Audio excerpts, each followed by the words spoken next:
Hello, I'm Toycat, and yes, cyclists break the rules all the time, not just in those clips you saw, but also in all other places. It is just a known thing that cyclists are kind of breaking the rules by which we all live by. Cyclists are a bunch of anarchists on two wheels, and we need to do whatever we can to stop that. Might be your logic. In fact, I have a few friends that share exactly the same thought. But it's something I wanted to talk about today, because I do have this interesting opinion that cyclists should be held to a lower standard than to a car driver, in the same way that we say that you can drive a car, despite being a deaf vehicle, with a lower standard of training. That is to say, the license is easier to obtain for a personal vehicle than it is for a commercial vehicle, a HGV, heavy goods vehicle, or for a bus. And that to me is proof that we have this balance in society we try to arrange between what we force you to do, you know, where your individual rights end and where our collective rights begin.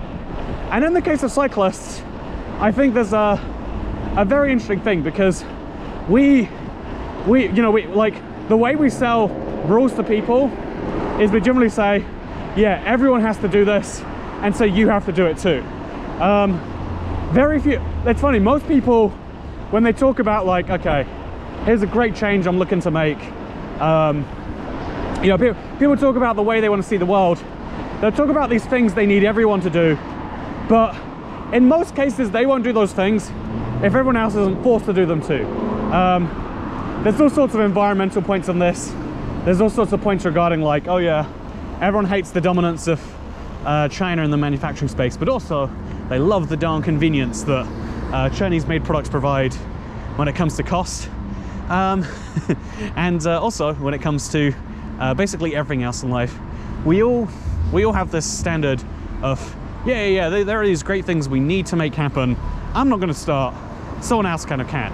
And so when there is a rule applied that is like, yeah, there are these things you have to do, I know you hate doing them, but everyone has to do them, don't worry. I think it gets people into a very defensive attitude. I think I can totally understand why, right? Like, it is very easy to understand that, of course, when you are forced to do something that you would otherwise not, you want to make sure that everyone else is doing the same. Sometimes that's because you want to make sure they're as safe as you, because again, once you're convinced it's for safety, you're like, they need to be following safety rules like I am. And sometimes we have this societal concept of like group punishment. I went through a pain, and so you need to go through the pain too. Hey, look at that. Love a green light that appears before I have to stop. I went through this pain, and so you have to go through this pain too. You know, like, people always talking about, like, this comes up when it comes to like boomers versus other generations or whatever else. Like, a lot of the times, the way we come up with ideas is not based on like, how should we make the world the fairest balance between individual liberty and collective security, but it's like, nah, I want to inflict some pain on these people, because sometimes pain makes you grow as a person, and sometimes we think to ourselves, you know what, there isn't enough pain in the world for young people, life is getting better all the time, why don't we enforce pain on them? And the reason I bring all of that up when talking about cycling is because that is exactly how it works with cyclists versus cars.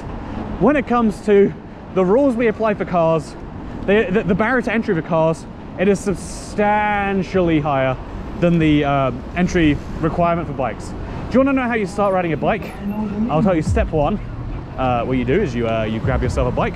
Step two, you start riding said bike. Do you want to know what step three is? There isn't a step three. Do you want to know how you drive a car? Step one, express interest in driving a car.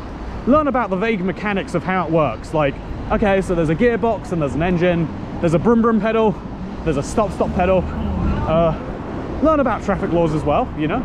Obviously that's important, you want to be able to, learn about traffic laws as well, of course. Seems like a smart thing to do. Man, this is a bus lane that is entirely filled with cars, by the way. Like, oh, including police cars, okay, that's nice. So yeah, step three after that is then go and get qualified by a government source. Obviously that's a thing. Step four is make sure an insurance provider, insurance in the UK is mandatory. It's the same in the United States, which I find interesting. You must have an insurance policy to go places. It does not matter how much money you have, how much liability you're willing to accept, mandatory insurance. There are companies that have products that you cannot refuse because you cannot drive your car without these companies. And then once you've done all of those steps, you've paid the money for a car. Okay, oh Christ, I'm kind of over to the right here, so I want to make a right turn. Oh, once you've done all of those things, what you can eventually do is you can get behind the wheel of a car, and as long as you're not intoxicated, as long as you as long as you're going for all the right procedures, then you can set off and you can drive. Oh, have I mentioned that car needs to be checked every year to make sure it's like meeting emission standards or whatever else. We place a very high burden on driving a car, partially because, oh, this is like a cycle lane up ahead. That's very handy. So look, right there, that was a breach of the law. That was a red light. That light said, do not go. You might hit something or something might hit you if you did. And you see how I just went anyway? It's kind of messed up that we put all this effort into society and making sure that things can work, and then, you know, people like me are over here just kind of ignoring it. Okay, I'm gonna wait with this this traffic light in view, just so I can prove the point that like traffic light existence and road safety do not correlate one-to-one, as it so turns out. Okay, there we go. Light is green. Nothing's materially changed besides the pedestrian that's in front of me. Yeah, I think that we placed this high barrier to entry, and so of course, like, imagine if you learned that there was an easy way that you could skip that barrier to entry, and all you had to do, okay, so it's green here, okay, so I'm going diagonally, I guess. Oh, I'm so scared, I don't know what's happening. Oh, okay, that was fine. That was probably okay. I don't know for sure that was. That felt a lot scarier than running a red, even though I'm like 50% sure that I was a-okay to do that. But yeah, there's this fun feeling we sometimes have, and we've all been there, of like, oh, I did all this work and I learned someone else without doing all that work has gotten the same result, and now I'm sad, now I'm disappointed, now I'm upset. Don't pretend that this isn't a feeling you've had at some point in your life. Is that Sbarro? Oh no, it's not. It's a clothing store. I was excited. It's America's least favorite pizza, but it's my favorite. So one of my favorite. Oh, Detroit Pizza. It's open now. Oh my god. Okay. Sorry. I gotta stay on track. There's a place called Detroit Pizza that's owned by Canadians in London. Okay, there is an ambulance behind me. Not my problem for a little bit. Oh, it's gonna become my problem though. I'm gonna get off the side here. So, yeah, there is this. Okay, let's hop back onto the street actually. Ooh. There's this funny kind of thing. Okay, right now, don't blink twice and you'll miss it, but this is technically another crime. This is, the pavement is for walking, not for cycling. And you notice I'm doing it anyway. Some would say in the interest of safety. Some would say because I'm a selfish man who wants to kill your grandmother by running into her bike. Yeah, some could say both things. Okay, I'm gonna cut across right into this box. Oh, Christ.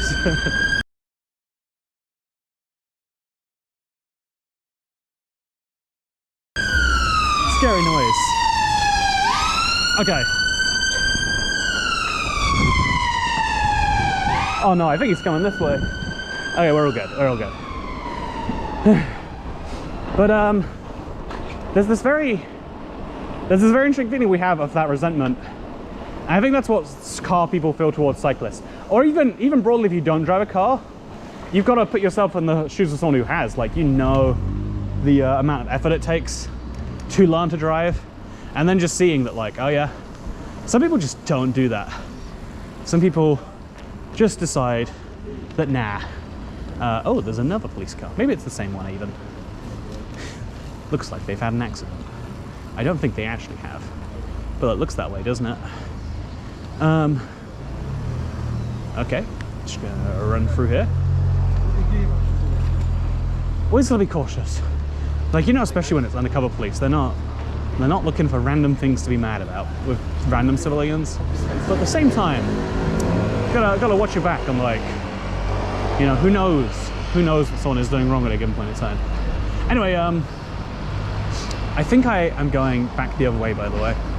Yep, probably. Anyway, so we have this deep-seated hatred or like pain or resentment or jealousy of people who get the same results as we do with less effort. You know, like, again, everyone feels this, you can tell. Like, it's one of the reasons why people who are very pro workers' rights feel like, yeah, how does a CEO make 137 times the amount that an average employee makes when they're not doing 137 times the work? You know, there's a feeling of, like, you know, like, you're almost insulting those average employees by saying that their work is worth 137 times less than that of a CEO. What is he doing to be worth so much? Oh, he's not doing anything, and you feel resentment, right? You feel the same feeling that people, like the car users feel towards cyclists for not going through the same procedures that are ostensibly there for their own safety. Okay, I'm gonna go back this way. It's gonna be fine. But ostensibly, these things are put in place for safety, and it's like, but why are we letting people avoid the safety rules? Things like red lights. If you are a car and you go for a red light, you very may hit another car or a pedestrian or something like that. As a cyclist, the worst that is going to happen is a car is going to hit you because you're not paying enough attention. I guess you could technically hit a pedestrian if it's a green light like that, or you could really scare a pedestrian into thinking they're being hit. You know, a lot of how we vibe our laws. Okay, well, I'm gonna have to hop onto the pavement.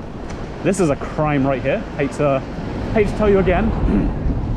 Should we just call out all the crimes in this video? I think I probably shouldn't, given that there was some form of weird police thing happening further down on Brick Lane. This is Brick Lane, by the way. It's a famous.